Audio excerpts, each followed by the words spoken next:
चलिए आज से हम लोग शुरू करेंगे केवीएस के लिए स्पेशली प्रिपरेशन। और वहाँ पे जैसे सभी चीज़ों को 6 to 8 आपको पढ़ना ज़रूरी है। पीआरटी के लिए मैं बात कर रही हूँ। हालांकि ये आपको और भी काफ़ी सारे चीज़ों में मदद करेगी कि मुझे लगता है कि एनसीईआरटी में जो भी चीज़ें दी रहती हैं एकदम टू दी पॉइंट दी रहती हैं। कुछ भी इसमें एक्स्ट्रा नहीं दिया रहता, सभी कुछ अच्छे से दिया रहता है। तो मैंने आप लोगों को पहले ही बताया हुआ है कि आप इसको कैसे डाउनलोड कर सकते हैं। मैंने भी इसको डाउनलोड किया हुआ है जो भी चीज़ है। तो क्लास 6 का ज्योग्राफी है ये हमारा, ठीक है। अध्याय 1 सौर मंडल से हम लोग स्टार्ट करेंगे। सिक्स का 8 चैप्टर है, फिर 7 का जाएंगे, फिर 8 का। तो धीरे धीरे आप लोगों को यहाँ पे जो भी इंपॉर्टेंट लगे, हालांकि मैं बतलाते चलूँगी, आपको देख के भी पता चल जाएगा कि एग्जामिनेशन पॉइंट ऑफ व्यू से कौन से इंपॉर्टेंट हैं और कौन से नहीं। लेकिन थॉरो पढ़ने से क्या है ना, आपको एक कहानी के जैसे समझ में आ जाएगी। और लाइन बाय लाइन आपको, जैसे कि वन लाइनर वाले में पढ़ने में आपको टॉपिक पॉइंट तो मिल जाएंगे वहाँ पे, पर वो आपको रट्टाफिकेशन वहाँ पे लगाना होगा। यहाँ पे आप समझ के आगे बढ़ोगे। तो हम लोग स्टार्ट करते हैं अध्याय 1 सौर मंडल ज्योग्राफी का। चैप्टर 1 है क्लास 6, है ना। यहाँ पे आपको दिख पा रहा होगा, रात्रि में ऐसा हमारा आकाश दिखता है। सूर्य दिन में चमकता है और अपनी किरणों को चारों ओर बिखेरता है। ये सब आप लोगों को पता होगा। तो हम लोग स्टार्ट करते हैं। यहाँ पे ये आप देखोगे कि चंद्रमा जो है वो विभिन्न समय पर अलग अलग आकार का दिखता है। कहने का मतलब आप ये एक चंद्रमा है, ठीक है, ये पूरा दिखा। फिर आप उसके नेक्स्ट डे देखोगे कि एकदम हल्का सा थोड़ा सा ऐसे करके कम हो गया, मतलब कि ये काला हो गया आपका। मैं ब्लैक कलर ले लेती हूँ, ये हो गया। फिर आप उसके थोड़ा दिन के और बाद देखोगे तो यहाँ पे आपका इस तरह से हो गया, ठीक है। फिर इस तरह से करते करते आपको फिर एक राउंड आगे बढ़ेगा तो फिर यहाँ से ऐसा हो जाएगा, फिर यहाँ से ये ऐसा हो जाएगा। मतलब पूरा ब्लैक हो रहा है ना, धीरे धीरे करते करते। और धीरे धीरे करते करते यहाँ पे क्या होगा कि ये जो हमारा है सीधा पूरा ढकते ढकते ढकते लास्ट में एकदम हल्का सा ऐसा हो जाएगा, और ये लास्ट में पूरा ब्लैक हो जाएगा, है ना। ये जो चंद्रमा है वो पूरा ब्लैक हो जाएगा। तो ये जो पूरा ब्लैक वाला चंद्रमा है इसको हम लोग क्या बोलते हैं, अमावस्या, ठीक है। ये हर 15 दिन के बाद आता है, अमावस्या हो गया। और फिर ये नेक्स्ट, जैसे आप इसको नेक्स्ट 15 दिन के बाद वो जैसे स्टार्ट होगा फिर से, तो यहाँ से धीरे धीरे फिर यहाँ से ये हटेगा, फिर यहाँ से ये हटेगा, फिर यहाँ से ऐसे हटेगा। दिख पा रहा है आपको फर्क, ठीक है। यहाँ से धीरे धीरे करते करते ये हटते हटते एट द लास्ट जब 15 दिन का हो जाएगा पूरा ये, फिर 15 दिन होते होते ये पूरा का पूरा गोल चंद्रमा हो जाएगा।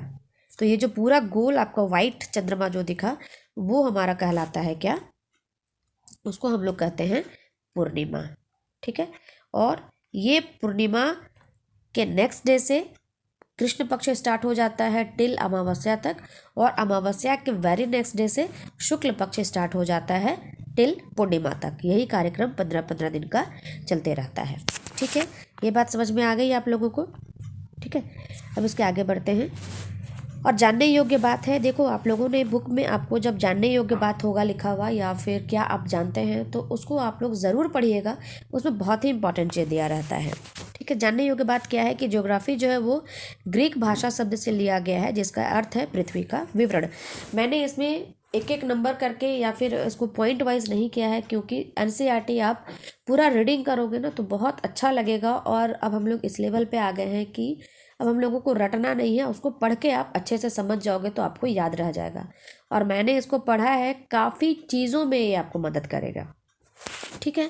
2 ग्रीक शब्द से मिलकर बना है, एक हो गया जियो और एक हो गया ग्राफिया। तो जियो का अर्थ है पृथ्वी, जैसा कि आप लोगों को पता होगा, और ग्राफिया भी आप लोगों ने भी सीटेट में किया होगा। ग्राफिया का अर्थ है लिखना, डिस्ग्राफिया, जिसको लिखने में दिक्कत हो, याद आया ना। तो लिखना मीन्स क्या हुआ, ज्योग्राफी में लिखना मीन्स क्या हुआ, मानचित्र जो होता है। तो कहने का मतलब जो हमारी धरती का मानचित्र हो गया, रेखा चित्र, उसका अध्ययन जो होता है वो ज्योग्राफी है। इसी तरह से जियो के साथ जब लॉजी मिला देते हैं तो ये हमारा जियोलॉजी क्या हो गया, पृथ्वी के बारे में जो सारा अध्ययन है वो जियोलॉजी हो गया। और जियोमेट्री, जैसा आप लोगों को मैथ्स में पढ़ा होगा, जियोमेट्री क्या हो गया, पृथ्वी का जो मापन। मेट्री मतलब क्या हो जाता है, मेजरमेंट। जैसे कि पृथ्वी का जो मापन, कहने का मतलब है ज्योमेट्री में हम लोग किसी शेप के बारे में पढ़ते हैं ना, सपोज ये शेप हो गया, ये शेप हो गया, तो ये जो सारे शेप्स हैं इसका जो अध्ययन हुआ, ये भी अध्ययन करना हुआ। मतलब कि पृथ्वी का मेजरमेंट का जो हमारा अध्ययन करना होता है वो हमारा कहलाता है जियोमेट्री। और एक होता है जियोआइड, जो पृथ्वी के आकार के अनुरूप जिसका आप अध्ययन करते हो। आइए हम लोग नीचे चलते हैं।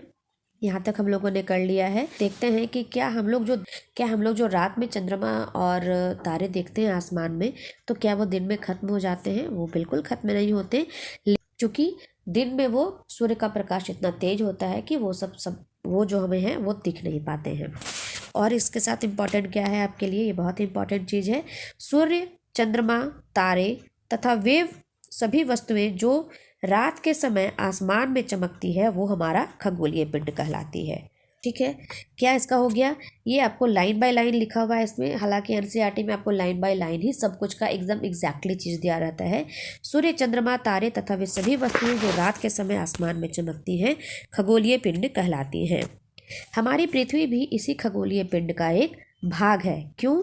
क्योंकि ये भी तो एक तरह का ग्रह हुआ। ठीक है, तो ग्रह है तो वो भी हमारा खगोलीय पिंड है। ये सारे खगोलीय पिंड क्रमशः तारे, ग्रह, उपग्रह एवं क्षुद्र ग्रह समूह में बटे हुए हैं। कुछ खगोलीय पिंड बड़े आकार के साथ साथ गर्म भी होते हैं, जो गैसों से बने होते हैं। इनके पास अपनी ऊष्मा और प्रकाश होता है जिसे वह उत्सर्जित करते हैं। इन खगोलीय पिंडों को क्या कहते हैं हम लोग? तारा कहते हैं। तो ये आपके लिए काफ़ी इम्पॉर्टेंट चीज़ हो गया, इसको आप एक बार अच्छे से कर लीजिएगा कि तारा किसको कहते हैं। तो कुछ खगोलीय पिंड बड़े आकार के साथ साथ गर्म भी होते हैं और जो गैसों से बने होते हैं, और इनके पास अपनी ऊष्मा और प्रकाश होती है जिसे वो उत्सर्जित करते हैं। इन खगोलीय पिंडों को तारा कहा जाता है। सूर्य भी हमारा एक तारा है, ये हमारा बहुत ही इम्पॉर्टेंट है, इसको आप लोग ध्यान रखिएगा। नेक्स्ट है, सूर्य के पश्चात रात के समय चमकते हुए अनगिनत तारे सूर्य के समान ही हैं। ठीक है, ये तारे हमसे बहुत अधिक दूर होने के कारण अत्यंत छोटे दिखाई पड़ते हैं तथा हम लोग इनकी ऊष्मा या प्रकाश को अक्सर महसूस नहीं करते हैं। चूंकि सूर्य देखते हो जब आप ठंड में बैठते हो या फिर गर्मी में, तो ठंड में आराम लगता है क्योंकि सूर्य की गर्मी पड़ती है और गर्मी में तो गर्मी है ही। तो वो सूर्य चूंकि हम लोगों से जो आसमान में तारे दिखते हैं उससे काफ़ी नज़दीक हैं, इसके चलते हम लोग सूर्य की गर्मी को महसूस कर सकते हैं, जबकि तारे हमसे बहुत दूर हैं जिसके कारण हम लोग उनका जो गर्मी है या फिर उनकी जो रोशनी है हम तक उस हिसाब से पर्याप्त मात्रा में नहीं पहुंचती जितनी ज़्यादा सूर्य में पहुंचती है।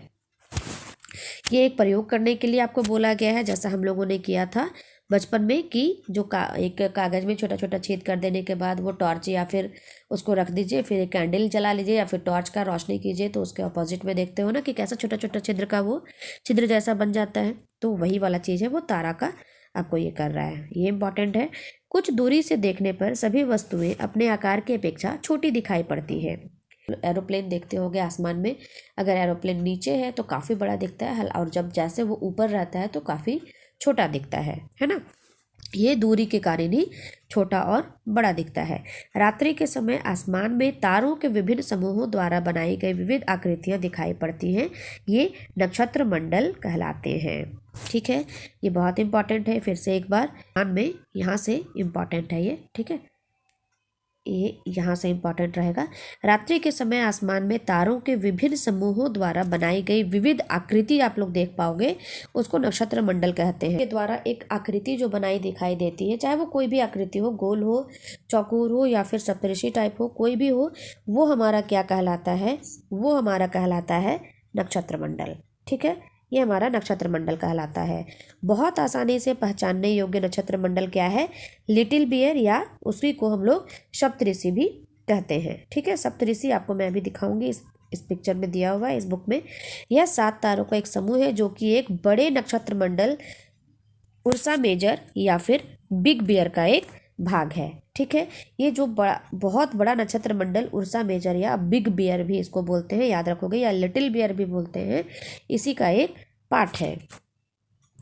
ठीक, ये देखो, ये जैसे कि प्राचीन काल में लोग रात्रि में दिशा का निर्धारण तारों की सहायता से करते थे। अभी भी जो सी में है, जो समुद्र में है, वो अगर दिशा भटक जाते हैं तो वो ध्रुव तारा की मदद से ही वो जो है वो दिशा का ज्ञान अपने लिए दिशा खोजते हैं। और क्योंकि समुद्र में तो आपको रास्ते नहीं दिखाई देते हैं और बहुत जगह पे कंपास भी काम नहीं करता है, तो इसको देखने का सबसे अच्छा नियम क्या है? जैसे कि यही सप्तऋषि है जो मैं तब से बोल रही थी, इसको जो बिग बियर है या फिर लिटिल बियर है या फिर जो बिग बियर का एक पार्ट है, वो यही सप्तऋषि है। ठीक है, और इसी सप्तऋषि को आप इसको ऐसे करके देखोगे तो ये आपको कभी कभी एक सस्पेन के जैसा भी दिखेगा। दिख रहा है ऐसे सस्पेन के जैसा। और ध्रुव तारा कौन सा कहलाता है? जो ऐसे तो बहुत सारे चमकदार तारे आपको दिखेंगे, लेकिन जो सबसे चमकता हुआ जो तारा है इस सस्पेन को या फिर इस सप्तऋषि के जो नीचे वाले जो हैंडल है इसको आप जब देखोगे, जैसे लड़की देख रही है, तो इसके सीध में जो एक सबसे चमकता हुआ तारा दिखेगा, that tara will be known as Dhruv tara, pole star. ठीक है, यह आसमान में हमेशा एक ही स्थान पे उगता है और ये किस तरह से, ये किस दिशा में उगता है? ये हमेशा उत्तर दिशा में उगता है। इतना तो आप लोग जान ही रहे होंगे। ठीक है, तो यहाँ से हम लोग दिशा का भी ज्ञान लगा सकते हैं। हम सप्तऋषि की सहायता से ध्रुव तारा की स्थिति को जान सकते हैं। कुछ खगोलीय पिंडों में अपना प्रकाश एवं उष्मा नहीं होता। अब ये भी इम्पोर्टेंट है आपके लिए, फिर से अब ये भी आपके लिए इम्पोर्टेंट है कि कुछ खगोलीय पिंडों में अपना प्रकाश एवं उष्मा नहीं होती है। वे तारों के प्रकाश से प्रकाशित होने के साथ साथ सूर्य या किसी अन्य तारे के चारों ओर परिक्रमा करते हैं। ऐसे खगोलीय पिंड क्या कहलाते हैं? ग्रह कहलाते हैं। और ग्रह को अंग्रेजी भाषा में प्लैनेट भी कहा जाता है, जो कि ये प्लैनेट जो है वो ग्रीक भाषा प्लैनेटाई से लिया गया है, जिसका अर्थ है परिभ्रमक अर्थात चारों ओर घूमने वाला। ठीक है, यहाँ तक बात समझ में आ गई। तो ग्रह क्या हो गए? कुछ खगोलीय पिंड ऐसे भी। खगोलीय पिंड क्या हुआ? जो भी सूर्य, तारा, ग्रह, उपग्रह, ये सारे कुछ मिल के एक, और भी कुछ क्षुद्र ग्रह, ये सभी चीज मिलके खगोलीय पिंड का निर्माण करते हैं। और कुछ खगोलीय पिंड जिनमें अपना प्रकाश और उष्मा नहीं होता है, वो तारों के प्रकाश से प्रकाशित होने के साथ साथ सूर्य या किसी अन्य तारे के चारों ओर परिक्रमा करते हैं। ये पिंड जो है वो ग्रह कहलाता है। और ग्रह तो आप लोगों को पता है कि हमेशा किसी तारे के चारों ओर परिक्रमा करता है। और हमारी जो पृथ्वी है वो सूर्य नामक जो तारा है, तो उसके चारों ओर ये परिक्रमा करता है। और इसको हम लोग इंग्लिश में प्लैनेट कहते हैं। तो प्लैनेट क्या हो गया? प्लैनेट जो है वो ग्रीक भाषा प्लैनेटाई से लिया गया है, जिसका अर्थ है परिभ्रमक, मतलब कि चारों ओर घूमने वाला। ठीक है, अब हम लोग सौरमंडल पे आते हैं कि सौरमंडल में क्या क्या है।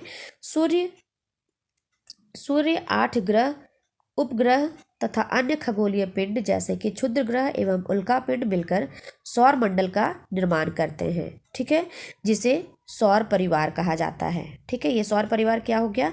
ये सूर्य हो गया, 8 ग्रह जो हैं वो हो गए, उपग्रह हो गए, और अन्य खगोलीय पिंड जैसे कि क्षुद्र ग्रह और उल्का पिंड मिलकर क्या करते हैं? सौर मंडल का निर्माण करते हैं। इन्हें ही सौर मंडल कहिए या फिर सौर परिवार भी आप इसको कह सकते हैं। और ये चैप्टर थोड़ा, एक एक चैप्टर हम लोग करेंगे तो थोड़ा लंबा होगा, तो थोड़ा सा ध्यान से आप लोग समझिएगा और पेशेंस बना के रखिएगा।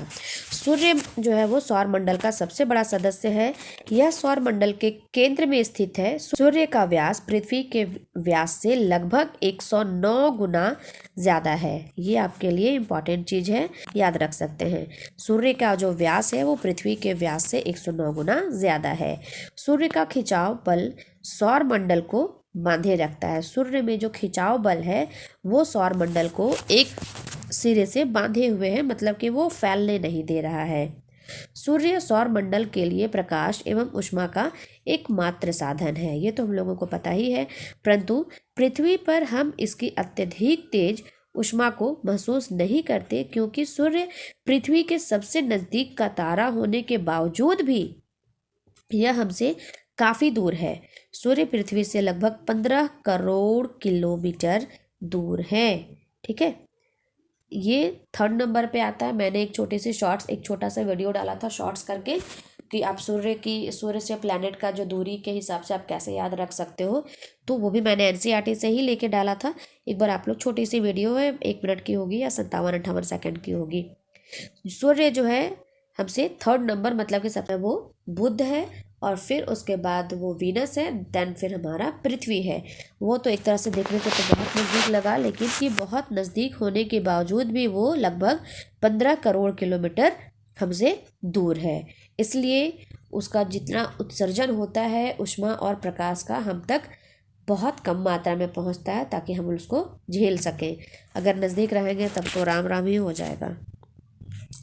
जानने योग्य बातें जो है, जब भी आपको रहे आप उसको एक ज़रूर इम्पॉर्टेंट दीजिएगा। सूर्य से निकली ऊर्जा का छोटा सा भाग, मात्र 2 अरबवां हिस्सा ठीक है। सूर्य से निकली ऊर्जा का छोटा सा भाग, मात्र 2 अरबवां हिस्सा ही पृथ्वी पर पहुंचती है। सूर्य से प्राप्त ऊर्जा का 48% ही वायुमंडल को गर्म करने में काम आता है और शेष ऊर्जा जो है वो अंतरिक्ष में परावर्तित हो जाती है, रिफ्लेक्ट होके। ठीक है, तो ये भी इंपॉर्टेंट हो गया का सूर्य से प्राप्त होने वाली कितनी प्रतिशत ऊर्जा वायुमंडल को गर्म करने में काम आता है, तो 48% ऊर्जा जो है वो वायुमंडल को गर्म करने में काम आता है। जब चैप्टर कंप्लीट होगा तो उसके लास्ट में हम लोग एक एक टेस्ट रखेंगे और प्लीज़ उस टेस्ट को ज़रूर आप लोग देखिएगा और अपने हिसाब से बिना चीटिंग किए उसको आंसर करने की कोशिश कीजिएगा ताकि आप अपने आप को आंक सको। ठीक है,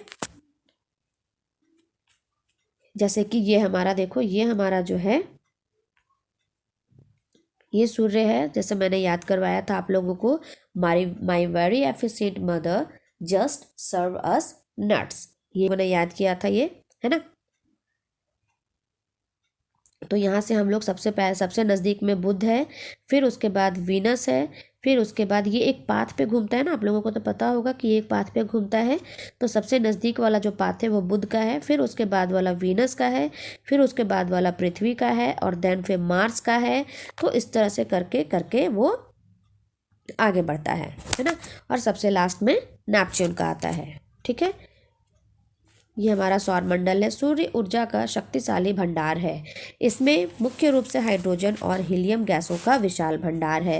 ये क्वेश्चन बहुत बार आया हुआ है कि सूर्य में कौन सा गैस पाया जाता है, तो हाइड्रोजन और हीलियम से मिलके सूर्य बना है। ठीक है, और ग्रह कितने हैं हमारे सौर मंडल में? 8 ग्रह हैं। ये सूर्य से दूरी के अनुसार क्रमशः बुध, शुक्र, पृथ्वी, मंगल, बृहस्पति, शनि, यूरेनस और नेपच्यून है। आकार के अनुसार ग्रहों का सबसे बड़े से छोटा क्रम इस प्रकार है। ये तो हमारा हो गया दूरी के हिसाब से बुध, शुक्र, और आकार के अनुसार सबसे बड़ा बृहस्पति है, फिर उसके बाद शनि है, फिर यूरेनस, फिर नेपच्यून, फिर पृथ्वी, शुक्र, मंगल और सबसे छोटा प्लैनेट बुध है। ठीक है, सबसे छोटा क्या हो गया? सबसे छोटा है हमारा बुध और सबसे बड़ा है हमारा बृहस्पति। ग्रहों को आकार एवं दूरी के अनुसार आंतरिक ग्रह एवं बाह्य ग्रह में बांटा गया है। बुध, शुक्र, पृथ्वी और मंगल आंतरिक ग्रह से हैं और ये सूर्य से नज़दीक हैं। आकार में मैं इसको एक बार दिखलाती हूँ आपको, इसका भी फोटो दिया हुआ है इसमें। ये सूर्य से नज़दीक हैं और आकार में छोटे हैं तथा चट्टानों से बने होने के कारण भारी हैं। और बृहस्पति, शनि, यूरेनस और नेपच्यून, ये जो है ये 4 ग्रह जो उसको, ये जो बुध, शुक्र, पृथ्वी और मंगल है उसको हम लोग इनर प्लैनेट कहते हैं और ये जो है वो आउटर कहलाते हैं। ये सूर्य से दूर हैं, आकार में बड़े हैं और गैस से बने होने के कारण वो हल्के हैं। तो इन दोनों में क्या मुख्य अंतर हो गया? बुध, शुक्र, पृथ्वी और मंगल जो है वो छोटे आकार के हैं और चट्टान से बने हैं। ठीक है ना। और जो दूर हैं मतलब बृहस्पति, शनि, यूरेनस और नेपच्यून जो है वो बाह्य ग्रह मतलब कि आउटर प्लैनेट हैं। ये सूर्य से काफ़ी दूर हैं और आकार में बड़े हैं, लेकिन ये गैस से बने हैं इसलिए ये हल्के हैं। सौर मंडल के सभी 8 ग्रह एक निश्चित पथ पर सूर्य का चक्कर लगाते हैं। ये रास्ते दीर्घ वृत्ताकार हैं जिसको हम लोग कक्षा बोलते हैं। देखो यहाँ पे आपको दिख पा रहा होगा, ये जो है वो यहाँ पे जो हम लोग अंदर तक आ रहा है, ये 4 जो है हमारा जो ग्रह है, सूर्य के बाद बुध हो गया, विनस, पृथ्वी और मंगल, ये चट्टान सबसे बना हुआ है और इसको हम लोग आंतरिक ग्रह कहते हैं। और इसके बाद जो है वो बाहर का ये बाह्य ग्रह कहलाता है, बृहस्पति, शनि, यूरेनस और नेपच्यून। नेपच्यून इधर साइड कहीं ढक गया है।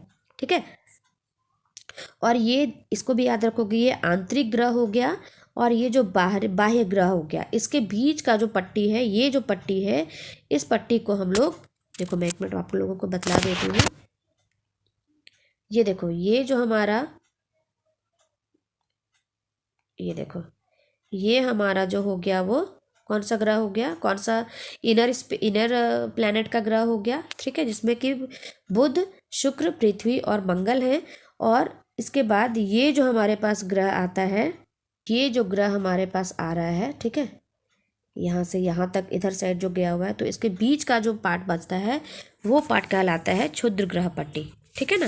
तो ठीक है, तो ये जो अंदर का पार्ट हो गया इनर ग्रह वाला और आउटर प्लैनेट वाला, उसके जो बीच का पार्ट होता है तो वो जो बीच का पार्ट है इस ये वाला, दैट मीन्स कि ये जो पार्ट है ये वाला है ना, ये पार्ट जो सर्कल किया हुआ है उसको हम लोग कहते हैं क्षुद्र ग्रह पट्टी। ठीक है, ये याद रखोगे। चलिए हम लोग बुध ग्रह के बारे में समझते हैं। बुध जो है वो सूर्य से सबसे नज़दीक का ग्रह है और यह आकार में सबसे छोटा ग्रह है।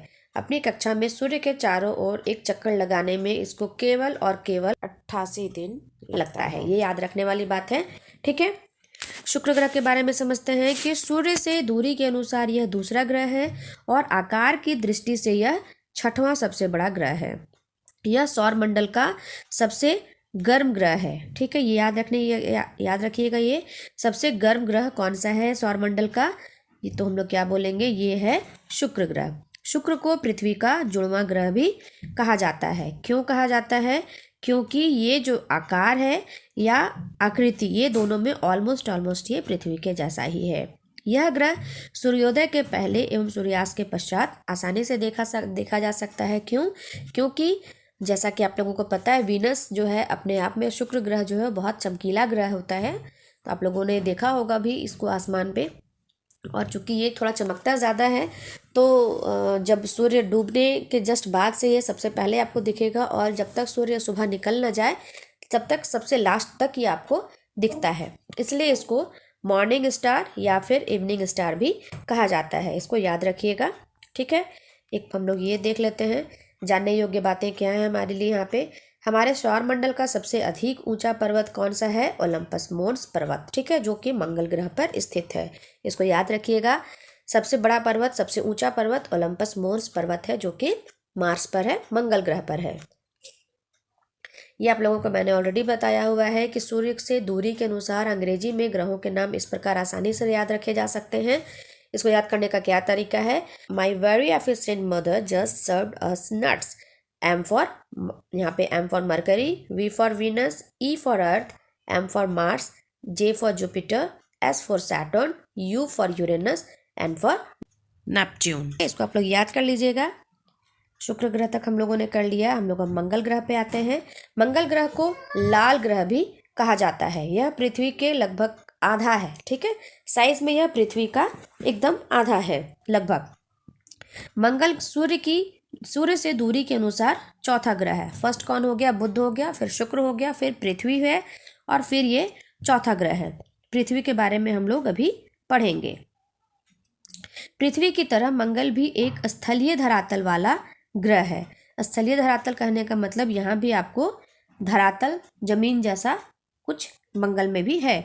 अपनी भौगोलिक विशेषताओं के अलावा मंगल ग्रह का घूर्णन काल और मौसमी चक्र जो है वो लगभग पृथ्वी के समान है। ठीक है, मतलब घूर्णन काल, ये जो पृथ्वी जो घूमता है, और इसका जो मौसम का चक्र है ये भी ऑलमोस्ट जो है वो लगभग पृथ्वी के समान है। यहाँ पे जानने योग्य बातें हैं। गैलीली ने सन 1610 ईस्वी में दूरबीन की सहायता से शनि ग्रह की खोज की थी। 1610 में शनि ग्रह की खोज की किसने? गैलीलियो गैलीली ने। ठीक है, इस बात को याद रखेंगे। नेक्स्ट है हमारा जुपिटर। जुपिटर क्या है? बृहस्पति। यह सौर मंडल का सबसे बड़ा ग्रह है ना। यह सौर मंडल का सबसे बड़ा ग्रह है। सूर्य से दूरी के अनुसार ये 5वें नंबर पे आता है। ठीक है, सारे ग्रहों की अपेक्षा बृहस्पति के सबसे अधिक उपग्रह हैं। ठीक है, तो बृहस्पति में सबसे ज़्यादा उपग्रह हैं कितने? 67। ये याद रखिएगा आप लोग, ये क्वेश्चन भी आ सकता है ना, इम्पॉर्टेंट है ये। तो हमारा जो पृथ्वी का एक उपग्रह है, जो क्या, कौन सा? चंद्रमा पृथ्वी का एक उपग्रह है। फिर हम लोग आते हैं शनि पे। यह सौरमंडल में सबसे सुंदर सा ग्रह है। क्यों? क्योंकि इसके चारों ओर चमकीला छल्ला जैसा बना हुआ है। देखोगे आप लोग, जैसे कि ये एक शनि ग्रह है, मतलब कि शनि है ये, तो इसके चारों ओर जो है वो एकदम सुंदर सा आपको एक छल्ला जैसा राउंड शेप में आपको घूमते हुए आपको दिखेगा, है ना, चमकीला जैसा। सूर्य से दूरी के अनुसार यह छठा ग्रह है और सौरमंडल में बृहस्पति के बाद ये सबसे बड़ा है। शनि के 62 उपग्रह हैं। ठीक है, जिसमें से टाइटन सबसे बड़ा है ना। यहाँ भी शनि का 62 उपग्रह है, 62 सैटेलाइट्स है, जिसमें से टाइटन जो है वो सबसे बड़ा है। शनि ग्रह की रचना 75% हाइड्रोजन और 25% हीलियम से हुई है। जल, मीथेन, अमोनिया और बर्फ के रूप में यहाँ बहुत कम मात्रा पाए जाते हैं। मीन्स की हाइड्रोजन और हीलियम, सूर्य में भी हाइड्रोजन और हीलियम ही पाया जाता है ना। आप लोगों को याद होगा, अभी मैंने कुछ देर पहले बताया था। तो यहाँ पे 75% में हाइड्रोजन और 25% में हीलियम है। और जल, मीथेन, अमोनिया और बर्फ पत्थर जो है वो यहाँ बहुत कम मात्रा में पाया जाता है। शनि में इसलिए क्या है, शनि और यूरेनस, मतलब कि जितना भी चीज़ मार्स के बाद वाला, जितना भी हमारा अभी मैंने फिगर दिखाया था, मार्स के बाद जितने भी हमारे उपग्रह हैं वो उनमें ज़्यादातर सिर्फ गैसेस भरे हुए हैं। ये काफ़ी बड़े मात्रा में है, लेकिन ये गैस रहने के कारण हल्के हैं। ठीक है, यूरेनस पे आते हैं। यूरेनस के भी चारों ओर छल्ला है। सूर्य से दूरी के अनुसार यह 7वां ग्रह है और आकार की दृष्टि से यह तीसरा बड़ा ग्रह है। ठीक है, सूर्य से जब दूरी हो रही है तो उसके हिसाब से 7वां, मतलब सबसे लास्ट का ग्रह है। और इसके बाद एक नेपच्यून बच जाता है। और आकार की दृष्टि के अनुसार यह तीसरा बड़ा ग्रह है। और इसकी खोज हर्शल ने यूरेनस की खोज की थी। ठीक, विलियम हर्शल ने इनकी, मतलब कि यूरेनस की खोज की थी। ये भी इम्पॉर्टेंट है, याद रखिएगा, विलियम हर्शल। ठीक है, दूरी आप लोग सबको याद रखिएगा। आकार की दृष्टि से यह तीसरा बड़ा ग्रह है और सूर्य से दूरी के अनुसार यह 7वें नंबर पे है। इसके बाद एक सिर्फ नेपच्यून बच, फिर है हमारा नेपच्यून। ठीक है, यह आकार और बनावट में यूरेनस के समान है। आकार की दृष्टि से यह चौथा बड़ा ग्रह है। और अभी तक प्लूटो भी एक ग्रह माना जाता था, परंतु अंतर्राष्ट्रीय खगोलीय संगठन ने अपनी बैठक से, मतलब जो बैठक हुई थी अगस्त 2006 में, यह निर्णय लिया गया था कि कुछ समय पहले खोजे गए अन्य खगोलीय पिंड सिरिस तथा प्लूटो बौने ग्रह में है। ठीक है, बौने ग्रह में ये, मतलब कि इसको हम लोग क्या बोलते हैं, डॉर्फ प्लैनेट, है ना। प्लूटो के बारे में बात किया जा रहा है। कब इसको हटाया गया ग्रहों की से 2006 में। अब हम लोग पृथ्वी पे आते हैं। आकार की दृष्टि से यह बहुत इंपॉर्टेंट है। आकार की दृष्टि से यह 5वां सबसे बड़ा ग्रह है और सूर्य से दूरी के हिसाब से यह तीसरा ग्रह है। ठीक है, यह आंतरिक ग्रहों में सबसे बड़ी है। हम लोग पृथ्वी पे रहते हैं। क्यों रहते हैं? क्योंकि यही एक जगह है जहाँ पे सभी चीज़ पर्याप्त मात्रा में उपलब्ध है, जो कि एक जीवन को चलाने में सक्षम हो।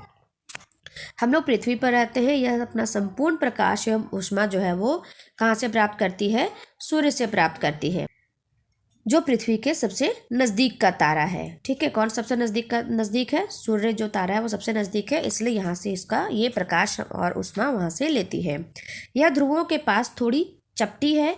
यही कारण है कि इसके आकार को भू आब कहा जाता है। भू आब का अर्थ है पृथ्वी के समान आकार।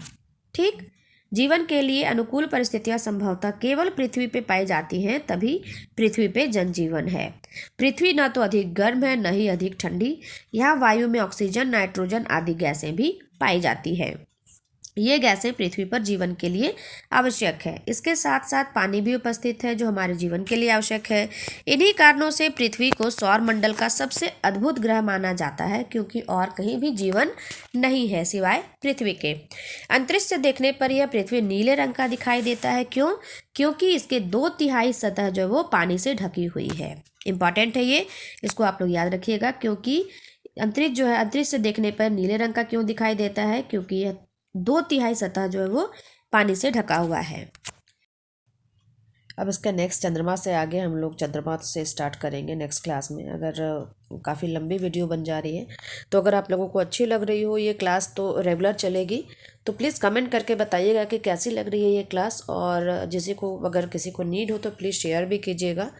और प्लीज़ लाइक और कमेंट ज़रूर कीजिएगा, ताकि मुझे अंदर से एनर्जी मिले कि मैं नेक्स्ट क्लास में फिर से अपलोड कर सकूँ। Then thank you for watching.